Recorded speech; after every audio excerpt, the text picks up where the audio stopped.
کوم په نامه د خدای چې بخونکی او مهربانه دی. ګرانو کتونکو پروګرام دی ډیډ لاین افغانستان او زه یم ستاسو کوربه عقیل یوسفزی د پېښور سټوډیو نه. ګرانو کتونکو تېره هفته حسب روایت بیا افغانستان کې ډیره ګرمه تېره شوه. کو یو طرف ته په افغانستان کې د جوړ توړ او د مفاهمت کوششونه چې دي هغه یو ځل بیا د زلمي خلیلزاد صاحب کابل ته د راتګ نه بعد په هغې کې اضافه شوې ده. نو بل طرف ته بعضې حکومتي ګامونه چې دي هغه هم مخې ته راغلي دي. د هغې سره سره په افغانستان کې چې کوم غټ ډیولپمنټ مخې ته روان دی هغه دا دی چې ویلی کېږي چې زلمی خلیلزاد صاحب چې په دې ټایم کې یو هغه 3-4 ورځې په کابل کې تېرې کړې. د هغه د راتګ غټ مقصد چې و هغه د عبدالله صاحب او د ډاکټر اشرف غني صاحب په منځ کې د مفاهمت کوشش و. ویلی کېږي دا دې ته تاسو بریکینګ نیوز هم ویلی شئ چې د زلمي خلیلزاد صاحب او د بعضې نورو اهم امریکي چارواکو په وینا باندې او د بعضې اپوزیشن لیډرانو په کوششونو باندې عبدالله صاحب او اشرف غني صاحب چې دی د مفاهمت یا د یو قومي حکومت په قیام باندې چې دی متفق شوي دي. د هغې دپاره فارموله څه ده دا به ورځ دوه کې چې دی د هغې تفصیلات چې دي مخې ته راشي. کیدای شي چې بل پروګرام کې دغه ټول صورتحال چې دی هغه واضح شوی. خو غټ ډیولپمنټ چې دی د تیرو 2-3 ورځو یا د 4 ورځو هغه هم دغه دی چې زلمی خلیلزاد صاحب دغه دواړه غټ لیډران چې کوم دي هغه په یو پیج راوستو لپاره چې دی سرګرم عمل شوی دی.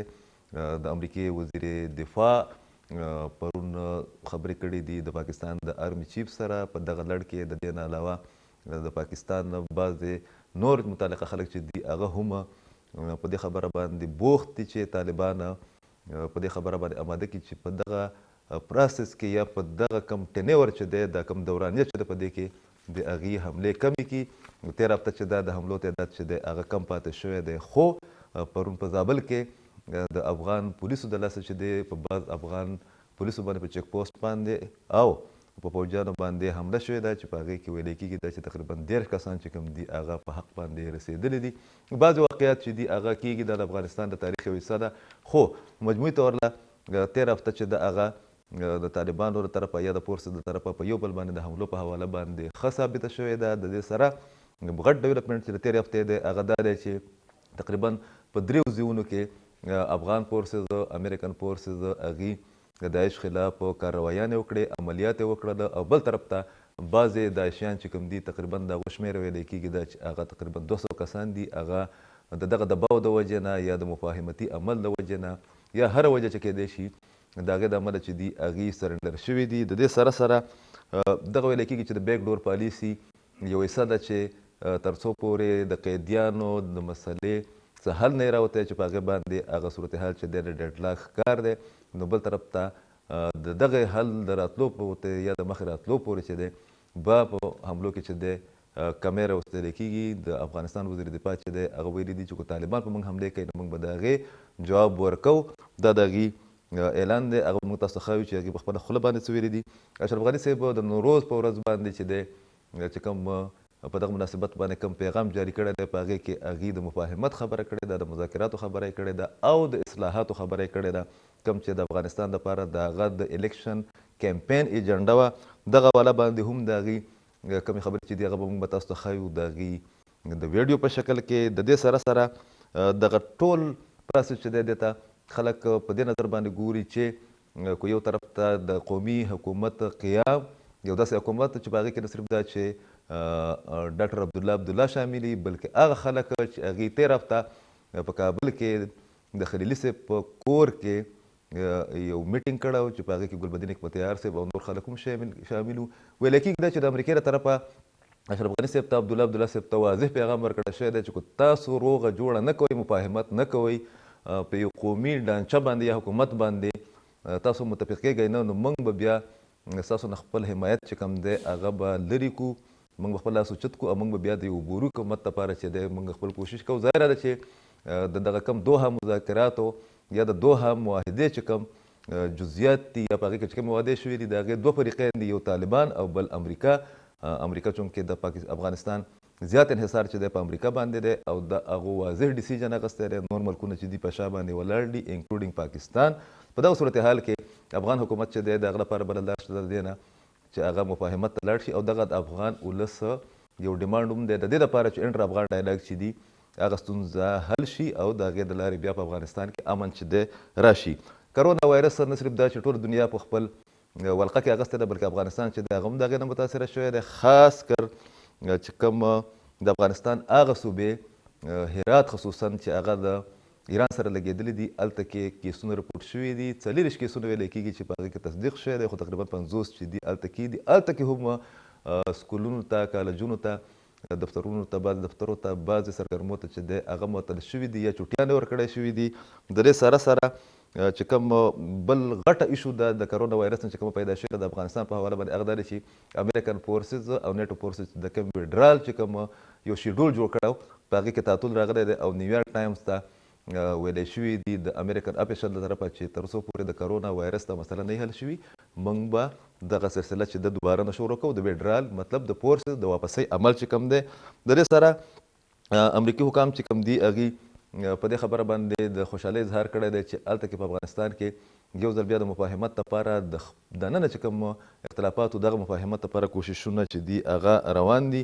د دې سره 13 هفته چې دی غټ ډیولپمنټ چې کوم شی هغه دا و چې کله عمران خان صاحب ولګېدو او هغې د هغه افغاني زموږ وروڼه خویندې بچي مشران چې هغې په بلوچستان کې په کویټه کې هغې نښتي او د کرونا وایرس وجه نه چې د بارډر بنو چې کله هغه د عمران خان صاحب په وینا باندې خلاص کړی شو نو عبدالله صاحب چې دی د عمران خان صاحب خصوصي طور د شکریا ادا کړه او بیا چې دغه کرونا وایرس نه په افغانستان کې د خوراکي مواد قلت پیدا شو د عمران خان صاحب پرونه په خصوصي حکم باندې تورخم بارډر ته لږ ډېر هدایت ورکړي دي چې تاسو د خلکو د تګ راتګ دپاره چې دی سهولیات ورکړئ، کیدای شي چې ورځ دوه کې دغه هم کولی شي د خاص وخت لپاره چې دا کوم خوراکي مواد چې دی چې د افغانستان خاص کر د زموږ سره لګېدلي صوبې چې دي انحصار د هغه د پاکستان په مواد باندې دی، هلته کې ګرانۍ پیدا شوی دی. نو بل طرف ته پرونه هغې د چمن بارډر د مستقل کولاوېدو چې دی یا د مشروط کولاوېدو چې دی د هغې اعلان کړی دی، په هغې باندې د افغانستان حکومت د افغانستان خلکو چې دی د خوشحالۍ اظهار کړی دی. دا ټول ښه ډیولپمنټ دی بغیر د دغه نه چې په زابل کې چې کومه حمله وشوه د هغې نه لږه غوندې تلخي پیدا شوه. د دې سره سره چې کومه بله غټه خبره ده زموږ سره نن په پروګرام کې شامل دي مختلف رپورټس، مختلف انټرویوز، خو حشمت غني صاحب چې هغه د اشرف غني صاحب مشر ورور دی هغه د عبدالله صاحب د دغه رویې په باره کې څه وایي هغه ډېر خصوصي انټرویو ده. د پاکستان تجزیهکاران چې دي دغه ماحول نه څومره پورې امیده دي، خوشبینه دي په دې باندې چې دی به هم د هغې انټرویوز چې کوم دي هغه به موږ تاسو ته نن په پروګرام کې ښایو. تاسو ته پته ده چې د اشرف غني صاحب تقریبي حلبرداري لري چې د هغې نه بعض پاکستاني لیډران تللي وو، امرالله صالح صاحب او اشرف غني صاحب د هغې سره کومې خبرې کړي دي هغه به هم د هغه لږ ډیټیلز چې کوم دي هغه به موږ تاسو ته ښایو. اگر چې دغه پروسس ته یا دغه عمل ته یا دغه تګ ته یا د بعضې لیډرانو هلته خبرې چې وې هغې ته د افغانستان او د پاکستان بعضې حلقو د شک په نظر کتلي دي، اعتراضات یې پرې کړي دي، خو بیا هم د هغې خبرې چې دي ډېر اهم دي، خاص کر افغان حکمرانانو چې کومې خبرې کړي دي. د دې سره سره چې کوم بله غټه ایشو ده هغه هم دا ده چې راتلونکي هفته کې څومره پیشرفت کیدای شي چې د انټرا افغان ډایلاګ آغاز وشي، د هغه نه بعد یا اعلان وشي د دغه پیشرفت نه بعد چې قومي حکومت چې دی هغه اعلان کړی شي او د دې سره د قیدیانو تبادلې یا د قیدیانو د رهایۍ چې کومه مسله ده د خلاصېدو چې کومه مسله ده هغه به څه وي په دغه حواله باندې چې دی هم به راتلونکي هفته چې دی ډېره زیاته اهم وي یا راتلونکي 2-3 ورځې چې دی دا به ډېر زیات اهم وي. څه غټ ډیولپمنټ چې دی هغه کیدای شي. افغانستان ډېر ښایسته ملک دی ګرانو کتونکو، کو یو طرف ته پکې جنگ رواني، کو یو طرف ته کرونا وایرس راغلی، کو یو طرف ته هلته کې جوړ توړ روان دی، کو یو طرف ته زلمی خلیلزاد او نور خلک چې دي په افغانستان کې ناست دي، نو بل طرف ته تاسو ته پته ده چې د جشن نوروز آغاز شوی دی.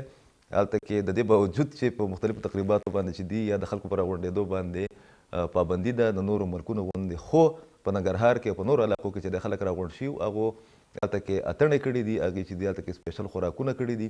په دغه حواله باندې هم د رفیق شیرزاد یو ښایسته رپورټ چې د هغه موږ تاسو ته ښایو د دغه مفاهمت د مذاکراتو او د اصلاحاتو په باره کې چې کوم پیغام ډاکټر اشرف غني صاحب چې د هغې کورودنه ورسره پخوا کې ناسته ده یو ښه پیغام یې ورکړی دی.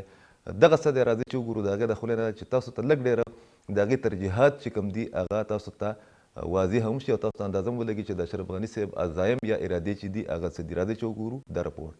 قدرمنو هیوادوالو، د افغانستان اسلامي جمهوری دولت 1999 لمریز هجری کال د پیوستون او اصلاحاتو کال نومولی دی. اوس چې سولې ته تر بل هر وخت ډېر هیله من یو، په کار دی چې تر بل هر وخت زیات په خپل منځ کې اتحاد او پیوستون ته پام واړوو. سوله له موږ څخه زموږ د ټولو همغږي او همکاري غواړي. دغه راز واقعي سوله او ثبات ته د رسیدو لپاره لازمه ده چې د اصلاحاتو په برخه کې لا جدي واوسو. زه په صراحت سره وایم لکه څنګه چې جنگ د افغانستان دښمن دی، دغسې فساد هم دښمن دی. د اصلاحاتو د راوستلو او کامیابولو لپاره ضروري ده چې یو بل ته لاسونه سره ورکړو، یو بل ته زړونه نږدې کړو او په پرون کې ایثار پاتې نشو، بلکې د روښانه سبا په لور په شریکه ګامونه واخلو. ښه حکومتوالي نه پیسې غواړي نه بودیجه، بلکې همکاري او همغږي غواړي چې باید وی لرو. خواهران و برادران، مردم و ملت ما نسبت به سایر ملت‌های که جنگ و بحران را تجربه کرده است معتدل و واقع بینند.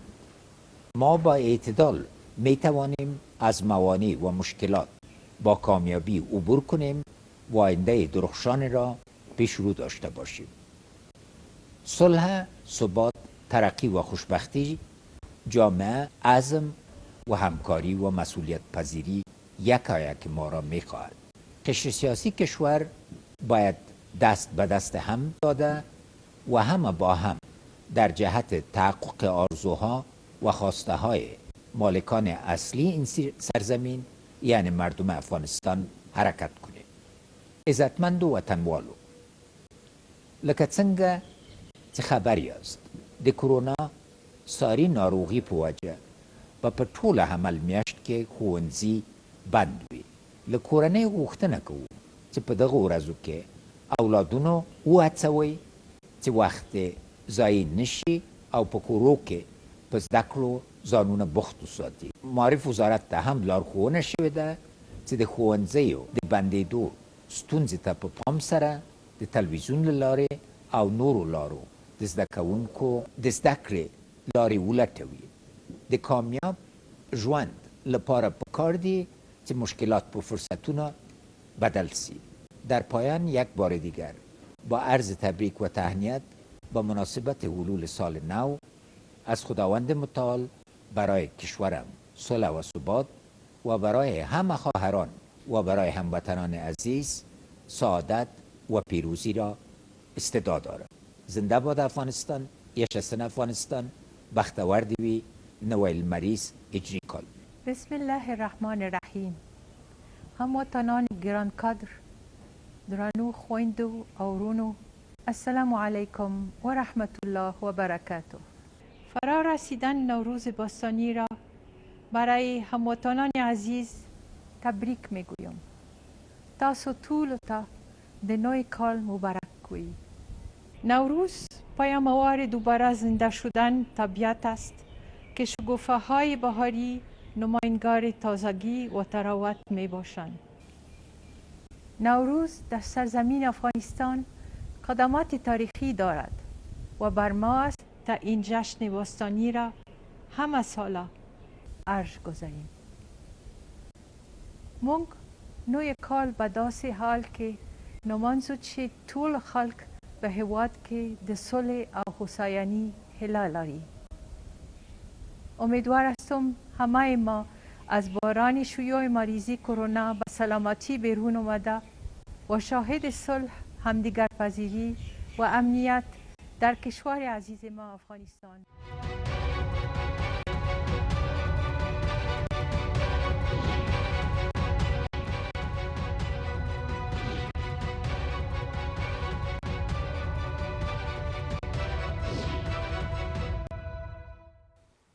یو ځل بیا پروګرام کې تاسو ته هرکلی یم ګرانو کتونکو.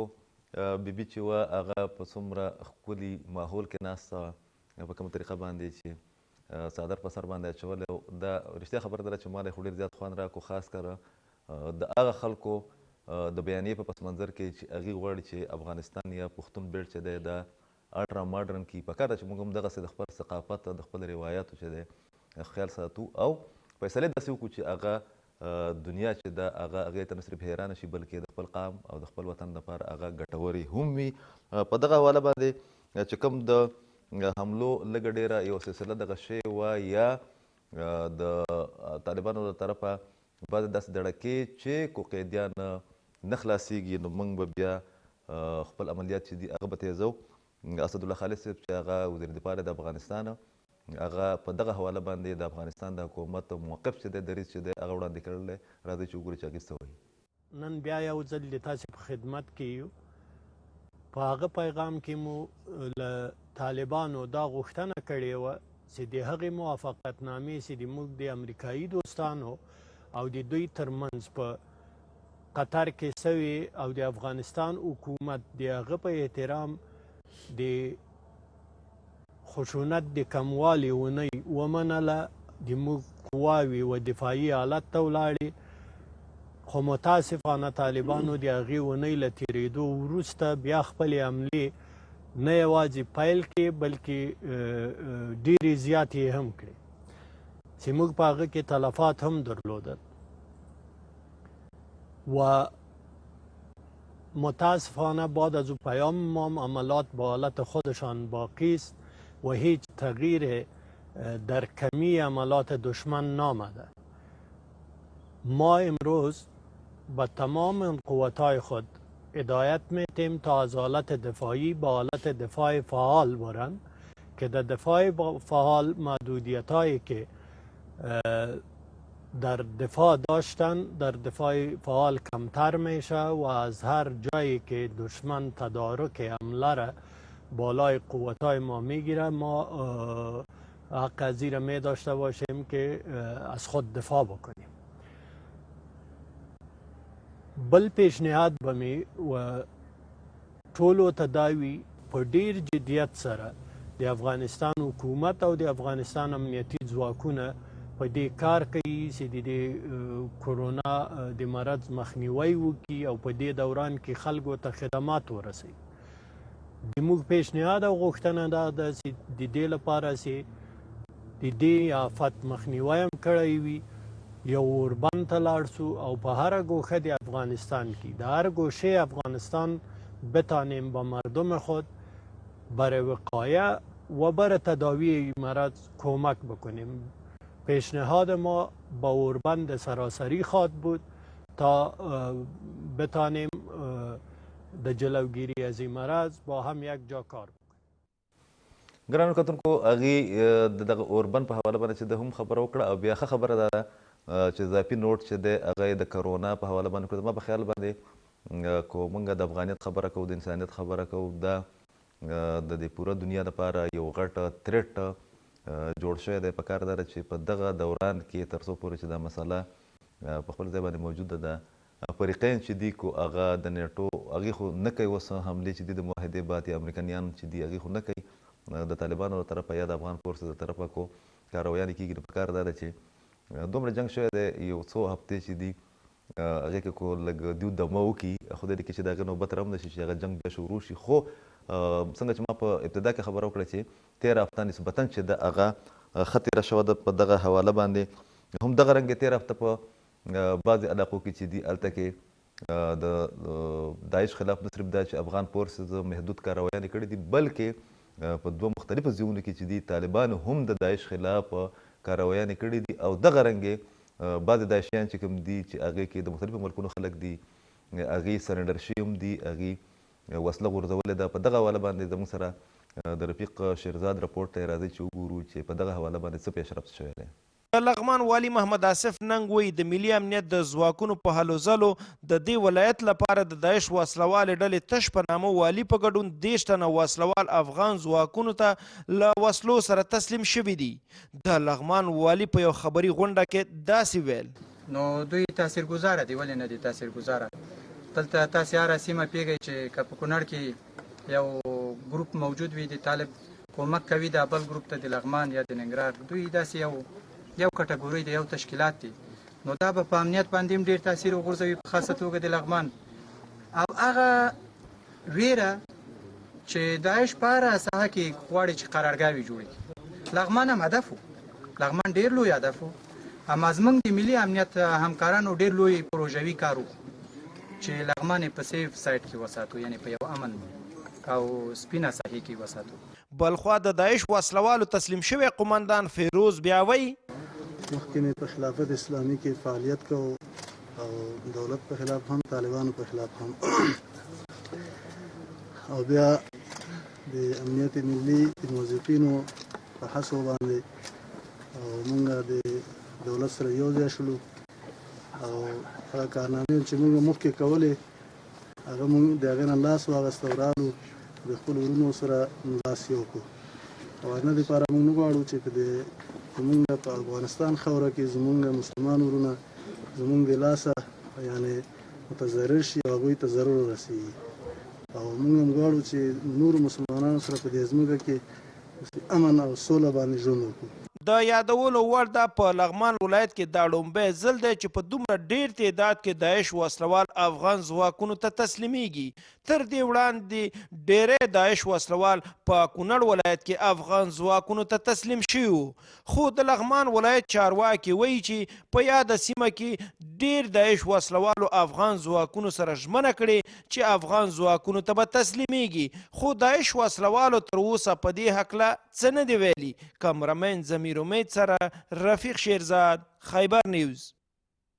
ګران که تاسو د رفیق شیرزاد دغه رپورټ واورېد څنګه چې هغې به کې وویل چې د مخکې په کونړ کې هم داعشیان چې دي هغه وسله غورځولې وه. دغه رنګې تاسو پته ده چې دا د لغمان رپورټ و. بیا دغه رنګې په ننګرهار کې چې دی د داعشیانو د وجې نه خلک ډېر زیات سفر شوي وو. په هغې کې څه پاکستانیان چې دي هغه پکې هم انوالو. هغه خلک چې هغې په یو وخت کې د پاکستان د ټي ټي پي نه بغاوت وکړو او هغې بیا لاړل افغانستان ته او هلته کې هغې د داعش سره شامل شو. تقریبا 10 پاکستاني کمانډران چې په هغې کې 4-5 چې دي هغه پکې بیا د ډرون د لارې یا د افغان فورس د کاروایي د لارې چې دي هغه مړه هم شو. دا درېیم ولایت دی چې هلته کې داعش چې دی هغه سرنډر کیږي یا د داعش بعضې خلک چې دي هغه د حکومت سره مفاهمت کوي. بیا دغه خلک چې دي ریهیبلیټیشن سنټرز ته لیږلی کیږي. هلته کې هغه د قومي کوم یو داره چې د په هغې کې شاملیږي. دا ډېره ښه خبره ده. تاسو به د دغه کمانډر صاحب یو خبره نوټ کړي چې هغه چې موږ د طالبانو خلاف هم جنګېدلي یو. د طالبانو له طرفه چې دی ډېر واضح موقف دی او هغه دا دی چې موږ به داعش سمیت چاته هم د کاروایانو په دې حواله باندې اجازت ورنکړو چې دغه منډیټ چې دی یا دغه فریضه چې ده د افغانستان کې د جنګ کولو یا د جدوجہد کولو هغه د طالبانو په لاس کې ده. هغوی چې موږ ته د ولس نمایندګي حاصله ده. د داعش په باره کې چې دی مختلفو مفروضې دي، کانسپیرسي تیوریز دي چې بعضې خلک وایي چې د امریکا لګیا ده هغه یې سپورټ کوي. بعضې خلک وایي چې نور خلک لګیا دي ملکونه پراکسیس چې کوم دي هغه استعمالوي. خو په افغان حکومت او کم از کم طالبان چې دي خاص کر هغه د داعش په حواله باندې په یو پیج باندې دي. د قیدیانو مسله چې ده هغه تر اوسه پورې ګران کتونکو هغه پینډینګ ده. دغه صورتحال چې دی هغه نه صرف دا چې یو بدګماني پیدا کړې ده، اختلافات پیدا کړي دي، بلکې دغه ډیډلاک چې دی په هغې باندې د امریکې او دغه د اتحادیانو هم د تشویش اظهار دی. په دغه حواله باندې چې کوم جاوید فیصل دی چې هغه د افغانستان حکومت یو داسې پلیټفارم یا یو کمیټي یا کمیشن هغه جوړ کړی دی چې هغې د دغه خلکو سره رابطې کوي د افغان طالبانو سره یا د هغې د رهبرۍ سره. هم په دغه حواله باندې د هغې موقف چې دی هغه څه دی او د دې سره سره څه چې دي دغه ټول صورتحال ته هغې په څه نظر باندې ګوري چې دغه ډیډلاک ولې پیدا شوی دی یا د افغان حکومت ترجیحات چې کوم دي یا د هغو شکوک و شبهات چې دي هغه څه دي. جاوید فیصل صاحب چې هغه ویان دی د دغه کمیشن یا د دغه کمیټۍ او هغه په دغه حواله باندې موقف یا دریځ چې دی هغه څه لري هغه چې ګورو په دې رپورټ کې. د افغانستان د ملي امنیت شورا د طالب بندیانو د خلاصون په تړاو د حکومت پر مخکینی دریځ ټینګار کړی دی. د دغه شورا ویان جاوید فیصل ویلي طالبان باید د افغانانو له وژنې لاس واخلي او تضمین ورکړي چې د دوی خلاصېدونکي بندیان بیا د جګړې لیکو ته نه ځي. جاوید فیصل ویلي اوس د دې وخت را رسېدلی چې طالبان تاوتریخوالی بند کړي او سولې ته ارزښت ورکړي. د افغانستان د امنیت شورا ویان جاوید فیصل ویلي دي د بندیانو په ارتباط زموږ په موقف کې تغیر نه دی راغلی، لکه څنګه چې د جمهور رئیس فرمان کې راغلی دی. موږ آماده یو چې دا پروسه مخته یوسو. اما مهمه ده چې طالبان افغان وژنه او مسلمان وژنه ودروي او موږ ډاډه سو چې هغه څوک چې د سولې تر نامه لاندې خوشي کېږي بیرته جنګ ته نه راګرځي.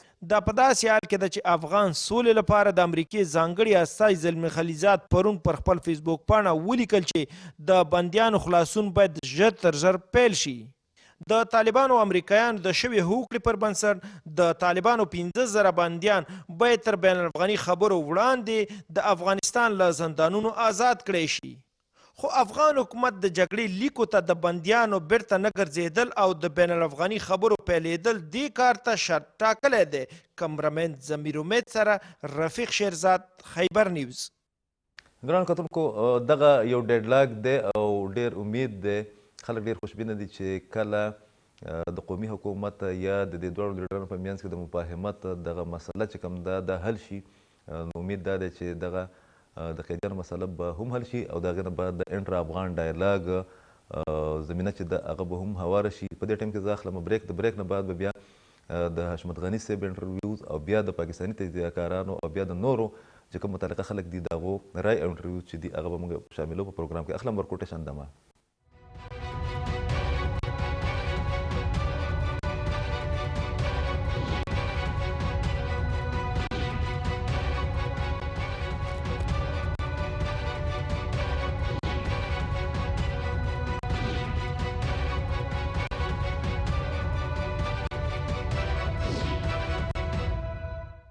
یو ځل بیا پروګرام کې تاسو ته هرکلی یم. ډېر زیات امید دی چې راتلونکې هفته چې ده هغه د مفاهمتي عمل په حواله باندې ډېره اهم ثابته شي.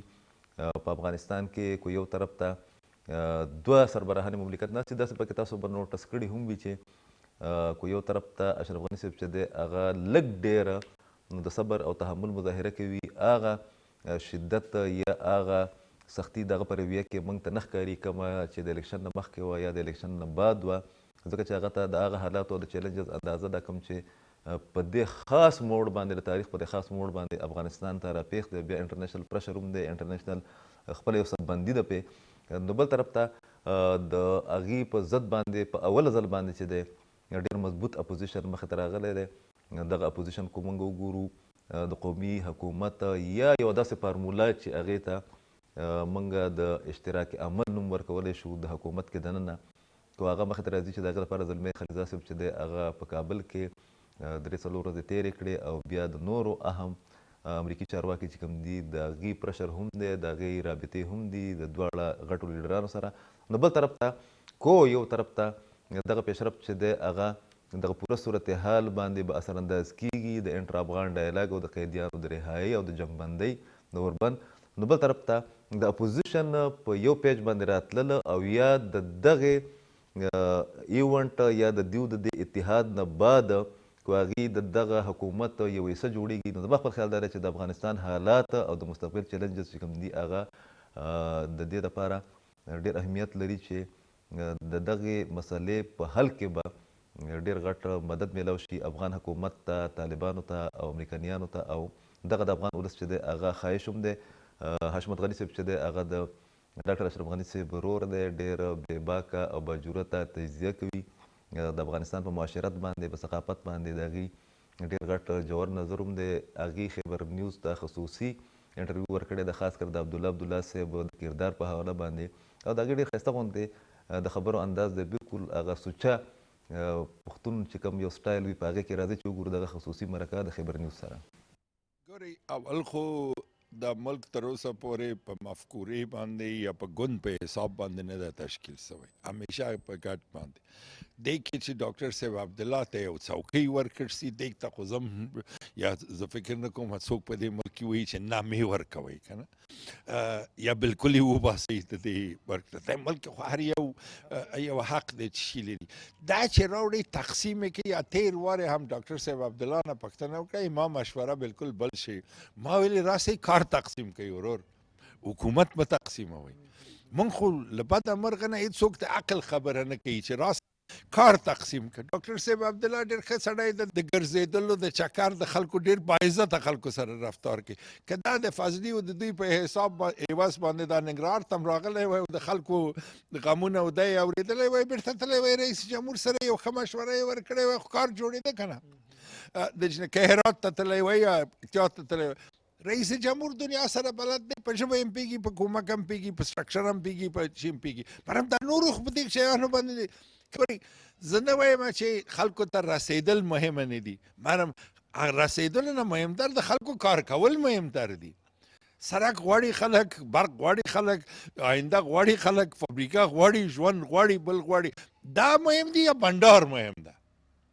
یوري دلته باید تفاوت دی. د رئیس جمهور باندې نن سبا هر رقم شی چې ووایي دا 15 کاله کې سر له دغو جنجالونو کار خو وکړه که نه ملک ته. 15 کاله نور ورکه، لاس چنده نور خو درته کار کولی شي، دې کې خو کوم شک نشته که نه. مرم د نورو ملګرو کې هم غیر له بنډار نه چیز ده، خو بنډار ته ورکوي وزارت سردار ډېر ښه شی د بنډار ده که نه. ورکی خاص نماینده د ریاست جمهوری چې وګرځي، ورکی د ملل متحد څوکۍ. مرم دا چې دولت تقسیموي دا خو ډېر غلطه خبره ده. ګورئ که کار تقسیموي هېڅ تاوان نه لري. هر سړی یو شی دوه شي ته جوړ ده.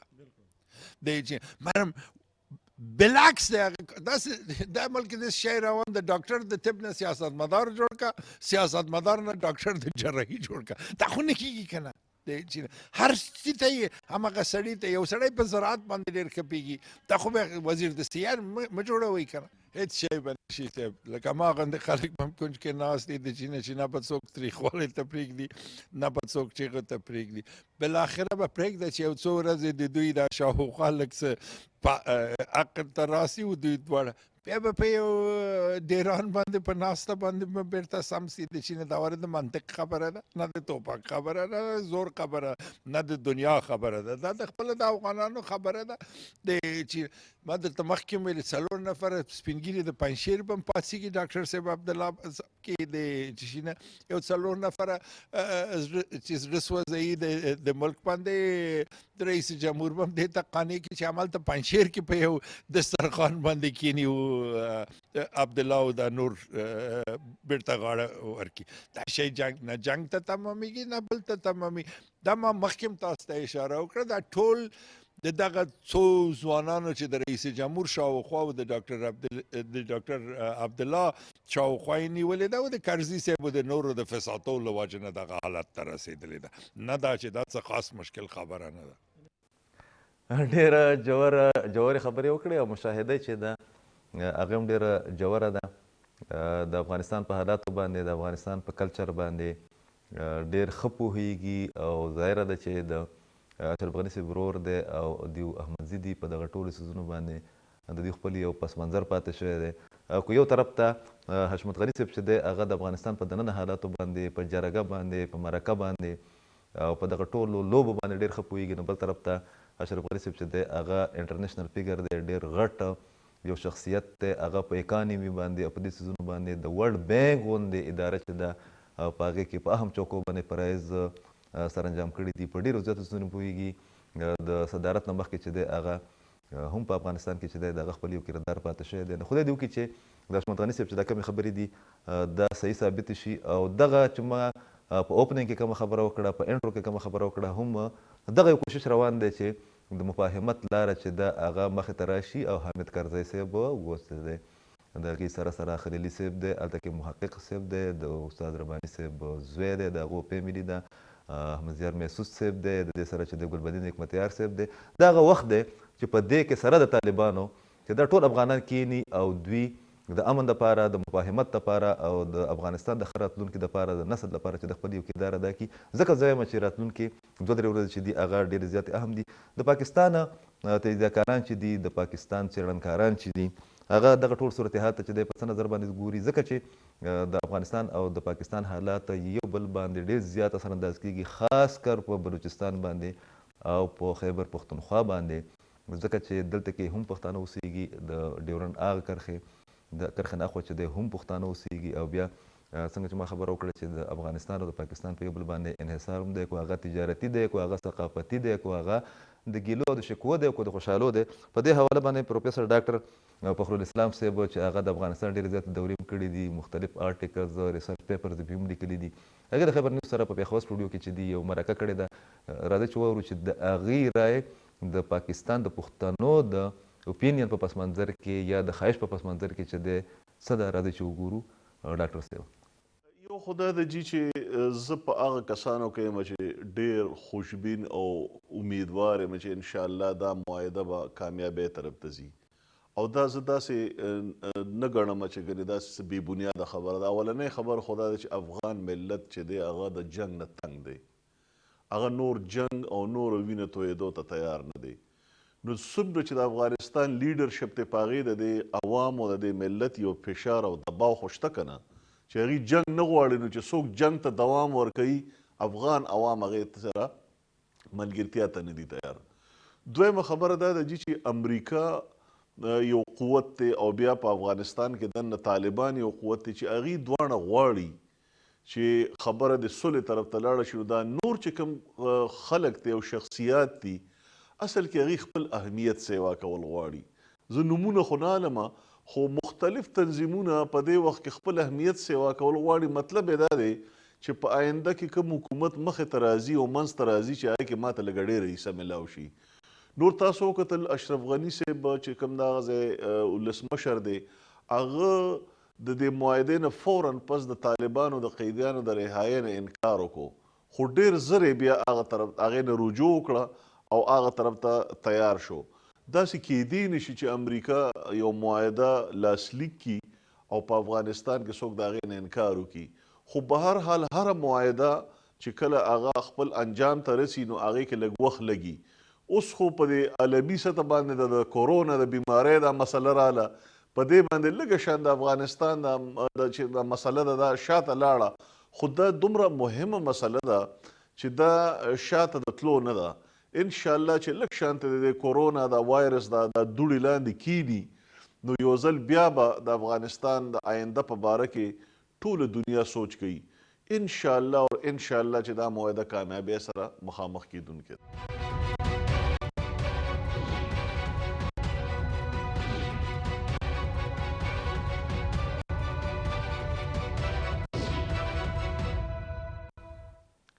ډاکټر صاحب چې دی چې کوم مختصر خبرې وکړې، ډېر جامع وکړې، ټو د پوینټ یې وکړې، بیا د کرونا ذکر پکې مو وکړو. افغانستان کې په سلایډس کې موږ لږ ډېر ډیټیل چې تاسو ته ښایو چې هلته کې کرونا چې ده د نورو ملکونو غوندې هلته کې هم د عذاب په شکل کې، د وبا په شکل کې چې دا هغه مسلط شوې ده. ویل کېږي دا چې هرات چې دی د ټولو نه زیات متاثره دی، تقریبا 40 هلته کې کنفرم کیسونه دي او ویل کېږي دا چې 50 چې دي هغه دي. او په دې کې د ټولو نه ښایسته خبره چې دا یو واقعه شوې ده ګرانو کتونکو، تاسو به ډېر زیاته انجوی کوئ، هغه دا ده چې تقریبا یو 15 کسان چې دي هغه د حفاظت دپاره اخیستي وو، د هغو سکرینینګ او ټسټونه چې دي هغه ایسولیشن وارډز یا دې ته یې منتقل کړي او هغې چې کله 2 ورځې هلته کې تېرې کړې نو هغه بیا ټول وتښتېدل. هغې ویل چې مونږ چې دي د امریکې بمبارۍ او د طالبانو جنګ چې دي وجلې کرونا مونږ نشي وجلی. دا د افغانانو مزاج دی او همدا د هغو تاریخ دی. به هر حال هلته کې د دغه کرونا د وجې نه چې دا د امریکې د فورسز ویډرال چې دی هغه متاثره شوی دی. نیویارک ټایمز وایي چې موږ ته امریکن افیشلز ویلي دي چې موږ دغه ریسک نشو اخیستی چې موږ خپل ټوپس چې کوم دي هغه موو کړو د امریکې طرف ته یا نورو ځایونو ته. د دې سره سره د کرونا د وجې نه د پاکستان چې کوم سرحد بند شوی، سرحدونه بند شوي دي، هغې کې عمران خان صاحب په خپل دلچسپۍ باندې 2 ځله د تورخم بارډر چې دی هغه کولاو کړو چې خلک لاړ شي، او بیا چې دی 2 ځله د چمن بارډر چې دی چې هغه د سپین بولدک سره بیا لګي، بیا د قندهار هغه کوم زموږ افغانستان چې دی د هغې سره خلک ځي راځي پکې. پرون چې کوم غټ ډیولپمنټ شوی دی عمران خان صاحب په دغه حواله باندې بیا اعلان کړی دی چې دا به مستقل به کولاوي د دې لپاره چې کم هلته کې د خوراک قلت چې دی هغه مخې ته راغلی دی. د رفیق شهزاد په یو رپورټ کې به هغه تاسو لږ وروسته وګورئ هم په هغې باندې د عبدالله صاحب او د افغانستان خلکو چې د خوشحالۍ اظهار پرې کړی دی. او د دې سره سره چې کوم دویم غټ ډیولپمنټ هغه ده چې هلته کې یو کمپین چې دی اویرنس کمپین هغه هم اعلان شوی دی. او بیا دا چونکې دواړه ملکونه پاکستان او افغانستان چې څنګه چې خبره کوم چې دی بل نه متاثره کېږي، دا دواړه د افغانستان او پاکستان دواړه ملکونه چې دا د ایران نه چې کوم زایرین راغلي د هغې د وجې نه چې دلته کې کرونا وایرس چې کوم دی هغه خور شوی دی. په دغه حواله باندې چې زموږ سره اوس کوم رپورټ دی چې هلته کې د کرونا شدت چې دی د هغه شره د هغه تعداد او بیا د هغې حفاظتي اقدامات چې دي هغه څه دي راځئ چې وګورو د رفیق شیرزاد په دې رپورټ کې. په افغانستان کې د کورونا ناروغۍ د اوازې د خپرېدو سره د کابل په شمول د افغانستان په یو شمېر ولایتونو کې د خوراکي توکو نرخونه لوړ شوي دي. د کابل په شمول د افغانستان په یو شمېر ولایتونو کې ولسي خلک سر ټکوي چې د وړو غوړیو او یو شمېر نورو خوراکي توکو په نرخونو کې د پام وړ لوړوالی راغلی دی. معلومه ده چې پرون د ولسونو یو اندېښنه موجوده وه چې په ښار کې قاطي او قیمتي راځي او ډیر هجوم هغوی په سرایونو باندې راوړه تر څو بعضې فرصت طلبه خلک د ولسونو د ډیر ازدحام او هجوم نه داسې استفاده وکړه چې د وړو نرخونه ډیر جګ وي. د ننګرهار د ولایتي شورا غړی سوراب قادري بیا وایي په ټولو تجارانو باندې زه غږ کوم چې دغه کوم نرخونه چې په ننګرهار ولایت کې لوړ شوي دي په دې باندې زموږ کلکه نیوکه ده. خدای نه وډار شئ او د الله نه وډارېږئ دغه نرخونه کنټرول کوي. افغان دولت د کابل په شمول د افغانستان په یو شمېر ولایتونو کې هغه لوی سټورونه او ګودامونه تړلي چې د قانون نه یې سرغړونه کړې وه او نرخونه یې لوړ کړي وو. بلخوا د ننګرهار والي شاه محمود میاخیل په یو خبري غونډه کې ویل که هر څوک د قانون نه سرغړونه وکړي هغه سره به قانوني چلند کیږي.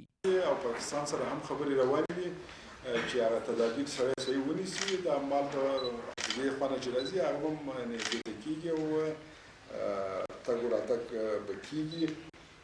نو په دې خاطر باندې هغسې ویره د خوراکي موادو نشته لکه پرون چې دا ویره خپره شوله. کوم ځای کې چې څوک خلاف ورزي کوي هغې سره به د قانون په چوکاټ کې چې احتکار جرم دی مال به ضبطېږي او د احتکار دوسیه به ورته جوړېږي او تر قصیر مدته پورې بندیخانه پکې هم شته دی.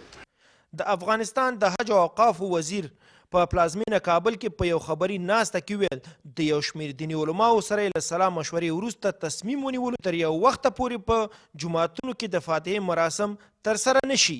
تر دې وړاندې افغان دولت اعلان کړی و چې د کابل په شمول په ټولو ولایتونو کې ښوونځي او پوهنتونونه د حمل تر وروستۍ نیټې پورې رخصت دي. دا په داسې حال کې ده چې د کابل په شمول د افغانستان په یو شمېر ولایتونو کې نرخونه د کورونا ناروغۍ د اوازې د خپرېدو او د تورخم د لوی لارې د بندېدو سره سم د پام وړ لوړ شول چې دغې چارې د افغانستان په بېلابېلو ولایتونو کې خورا خلک اندېښمن کړل. کمرمین ضمیر امید سره رفیق شیرزاد، خیبر نیوز.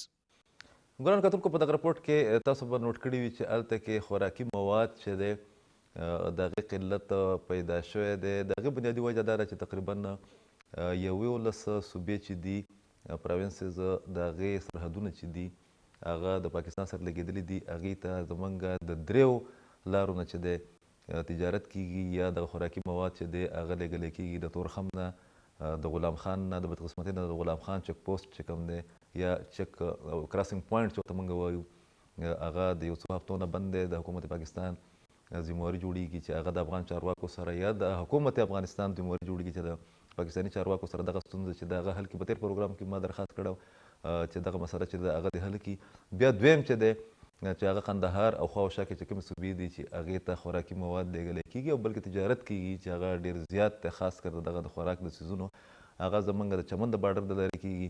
دا غټ ډیولپمنټ دی. یو طرف ته تېره هفته چې زه تکرار سره بیا خبره کوم عمران خان صاحب د هغه خلکو د موجودګۍ یا د ختیوالي چې دی نوټس اخیستی و کوم چې په چمن بارډر باندې راغونډ شوي ډېر زیات خلک وو. هغې بیا په خپله باندې ذاتي حیثیت باندې نوټس واخیستو. هغې هغه خلک لاړل افغانستان ته واپسه.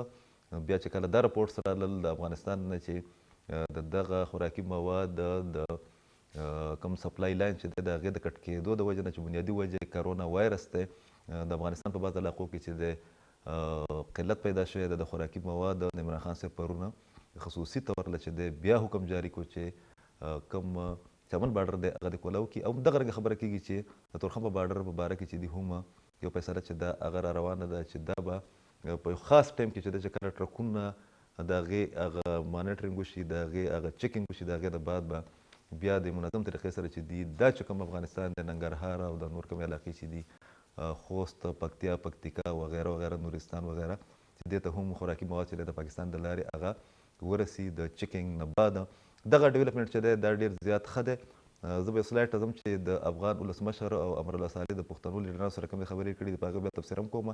خو د عمران خان صاحب د پاکستان په دې دا کوم قدم چوت کړی دی په دې باندې د افغانستان مختلف خلک چې دي هغې د خوشحالۍ اظهار کوي. میوان جهاني صاحب د خبر نیوز سره خبره کړې ده چې هغه تجزیه کار هم دی په دغه ټولو معاملاتو باندې ډېر ژور نظر لري.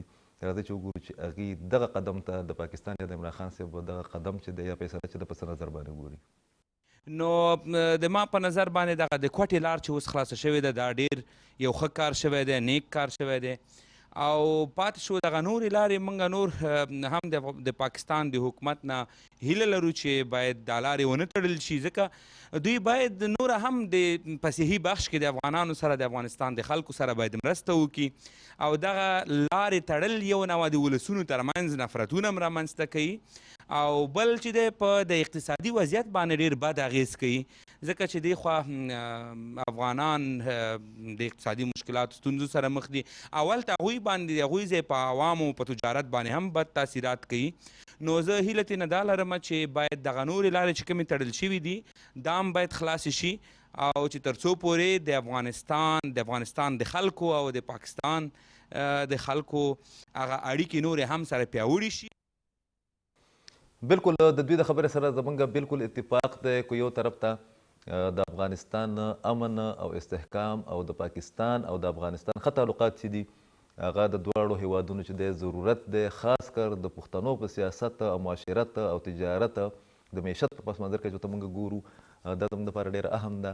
د بل طرف ته د پاکستان دپاره او د ساوت ایشیا دپاره بلکې د پوره ریجن دپاره چې دی سنټرل ایشیا ته د تګ لاره چې ده هغه به هم موږ افغانستان کراس کوو نو هلته به ځو او هلته د پاکستان دپاره چې څومره مواقع دي زما خپل خیال دا دی چې په افغانستان کې امن راشي، استحکام راشي او د دواړو ملکونو تعلقات ښه وي نو پاکستان چې دی د پاکستان معیشت ته به تقریبا 10 اربه ډالر چې دي هر کال د هغې پیدا به ورته رسي او تاسو اندازه ولګوئ چې دا څومره غټ حجم دی افغانستان ته چې د پاکستان لارې څومره نږدې دي یا سنټرل ایشیا ته څومره نږدې دي د جغرافیایي ساخت په حواله باندې بیا تاسو ګورئ چې تقریبا د دواړه طرفه د تجارت دغه کم اړیکې چې دي یا د تجارت چې کم ذرایع دي هغه زیات د پښتنو سره دي. لکه تاسو مثال والی ټرانسپورټ هغه په پاکستان کې هم د پښتنو سره دی او په افغانستان کې هم د پښتنو سره دی.